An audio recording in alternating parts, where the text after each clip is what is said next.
Vatanni sevmoq iymondandir. Imom domlalarimiz milliy brendlarimizni qay darajada bilishadi? Oz tekshirib ko'ramiz. Assalomu alaykum. Va alaykum assalom. Birinchi brendimiz.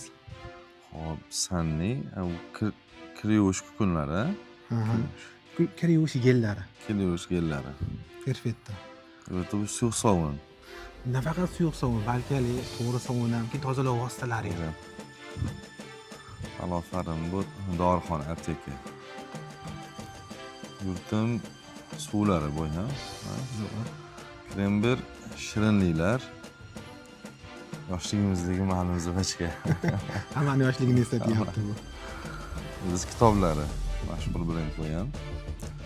Birlik bu ham kitob brendlari. Keyin bu qurut. Qurut semichka. Ermak o'zini nomi bilan. Drongo. Drongo bu elektroskuter mopedlar. Qatdan topdingiz 100%. Savol.